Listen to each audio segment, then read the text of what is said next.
हमारी सच्ची पहचान क्या है। देखिए, इस संसार में हम रहते समय हमारी अलग अलग पहचान हो सकती है। कोई किसी नाम से या कोई किसी को किसी पदवी से जानता है ना, यानी वो अपनी जगह पर कहीं ना कहीं जो है वो जाना जाता है, उसकी एक पहचान है। हालेलुया। वो एक संसार में रहकर हमारी एक पहचान हो सकती है, लेकिन जब हम परमेश्वर के राज्य में प्रवेश करते हैं, परमेश्वर के पास आते हैं, तो हमें ये मालूम होना चाहिए कि हमारी सच्ची पहचान क्या है। आमीन। इस संसार में आपकी जो भी पहचान हो, जो कुछ भी आप हैं, जहां पर भी आप हैं, जिस भी जगह पर परमेश्वर ने आपको रखा हुआ है, उस बीच में हमें क्या करना है? सब जनों को अपनी सच्ची पहचान को जानना है। आमीन। एक वचन हम बाइबल में से पढ़ेंगे, पहला यूहन्ना 2 अध्याय उसका 15 वचन। पहला यूहन्ना 2 अध्याय उसका 15 वचन। तुम न तो संसार से और न संसार की वस्तुओं से प्रेम रखो। यदि कोई संसार से प्रेम रखता है तो उसमें पिता का प्रेम नहीं है। आमीन। आमीन। क्या लिखा है? तुम ना तो संसार से और न संसार में की वस्तुओं से प्रेम रखो। यदि कोई संसार से प्रेम रखता है तो उसमें पिता का प्रेम नहीं है। हालेलुया। आमीन। इसका मतलब यह है कि हम संसार के नहीं हैं। हालेलुया। यहाँ पर वचन में लिखा है, ना तो तुम संसार से ना संसार की वस्तुओं से प्रेम रखो, क्योंकि यदि कोई संसार से प्रेम रखता है तो उसमें पिता का प्रेम नहीं है। हालेलुया। इसका मतलब यह है कि हम संसार के नहीं है। कितने लोग मानते हैं मैं संसार का नहीं हूं? कुछ लोग मानते हैं, कुछ नहीं मानते। लेकिन जब हम इस विषय में जब हम आगे बढ़ेंगे तो आप सब लोग मानना शुरू करेंगे। आमीन।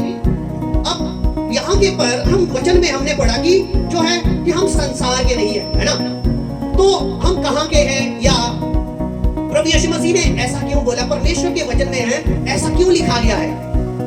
क्यों परमेश्वर ने बोला कि तुम संसार से प्रेम मत रखो, कि संसार की वस्तुओं से प्रेम ना रखो, है ना? कि प्रभु ने बोला कि ना तो तुम संसार से ना संसार की वस्तुओं से प्रेम रखो। क्यों परमेश्वर ने ऐसा बोला? एक वचन हम बाइबल में से पढ़ेंगे, फिलिपियों 3 अध्याय उसका 20 वचन। क्यों परमेश्वर ने ऐसा बोला? पर हमारा संदेश स्वर्ग पर है और हम एक उद्धारकर्ता प्रभु यीशु मसीह के वहां से आने की बाट जोड़ रहे हैं। हालेलुया। आमीन। यहाँ पर क्या लिखा है कि प्रभु यीशु मसीह ने क्यों बोला? परमेश्वर ने अपने वचन में क्यों बोला कि तुम जो है संसार से प्रेम नहीं रखना है? क्यों? क्योंकि हम संसार के नहीं है। यहाँ पर लिखा है कि हमारा जो स्वदेश है वो स्वर्ग पर है। कहाँ पर? स्वर्ग पर। हमारा जो असली जो जगह है वो कहाँ है? स्वर्ग पर है ना? हम कहाँ से आए हैं? बोलो, हम कहाँ से आए हैं? स्वर्ग से आए हैं। मैं और आप कहाँ से आए हैं? स्वर्ग से आए हैं। इसीलिए प्रभु परमेश्वर ने बोला कि तुम संसार से प्रेम मत रखो, संसार की वस्तुओं से प्रेम मत रखो, क्योंकि हम संसारिक नहीं हैं, हम संसार के नहीं है। हम कहाँ के हैं? हम स्वर्ग के हैं। स्वर्ग से हमारा जो असली देश है, हमारा जो असली घर है, हमारी जो असली जगह है वो कहाँ पर है? बोलो, स्वर्ग में। हालेलुया। आमीन। वो कहाँ पर है? स्वर्ग में है। देखिए, तो हम अगर अब सवाल ये आता है, अगर हम यहाँ के नहीं हैं, हम स्वर्ग के हैं, है ना? हमारी असली घर यहाँ नहीं है, स्वर्ग में है, तो हम यहाँ क्या कर रहे हैं? हम यहाँ क्या कर रहे हैं?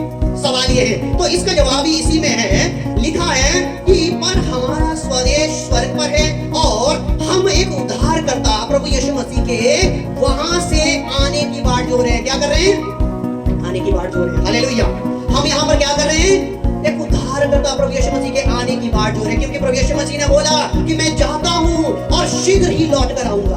आमीन। क्या बोला? मैं शीघ्र आऊंगा, है ना? प्रभु यीशु मसीह ने बोला। तो हम यहाँ पर क्या कर रहे हैं? प्रभु यीशु मसीह से वहां से आने की बाट जोड़ रहे हैं, क्योंकि प्रभु यीशु मसीह बाइबल में लिखा है वो आने वाला है। हालेलुया। वो आने वाला है, वो फिर से आने वाला है। उसके दूसरे आगमन के लिए हम इंतजार कर रहे हैं। उसके दूसरे आगमन के लिए हम अपने आप की तैयारी कर रहे हैं, क्योंकि हम ये विश्वास करते हैं जो प्रभु यीशु मसीह इस संसार में जब आया था, तो जैसे प्रभु यीशु मसीह संसार को छोड़ कर गया बादलों पर, वो उठा लिया गया बादलों पर, उसी प्रकार से बाइबल में लिखा है कि वो बादलों पर फिर से अपनी कलीसिया को लेने के लिए, अपने लोगों को लेने के लिए आएगा। हालेलुया। आमीन। आमीन। तो हम यहाँ पर क्या करें? उसका इंतजार करें, और जब तक वो नहीं आता तब तक मुझे और आपको एक काम सौंपा गया है कि हम अपने आप को क्या करें? तैयार करें, हम अपने आप को क्या करें, तैयार करें और दूसरे लोगों को भी हम प्रभु के बारे में बताएं। आमीन। दूसरे लोगों को भी प्रभु के बारे में बताएं, है ना। और दूसरे, ताकि दूसरे लोग भी परमेश्वर के बारे में, प्रभु यीशु मसीह के बारे में जान सके, ताकि दूसरे लोग भी अपनी सच्ची पहचान को वो भी जान सके। क्योंकि वो भी क्या है, जैसे हम भटके हुए थे, जैसे हम खो चुके हैं, वो भी वैसे ही भटके हुए हैं और इस संसार में खो चुके हैं। आमीन, आमीन, हालेलुया। एक और वचन हम बाइबल में से पढ़ेंगे। देखिए, उससे पहले देखिए, यहाँ पर हम लोगों ने वचन पढ़ा कि हमारा जो घर है वो कहाँ है, स्वर्ग में है। अपना जो देश है वो स्वर्ग में है और हम एक उद्धारकर्ता प्रभु यीशु मसीह के आने की बाट जो है। हालेलुया। वही है हमारा असली घर, वही है हमारी असली जगह। आमीन।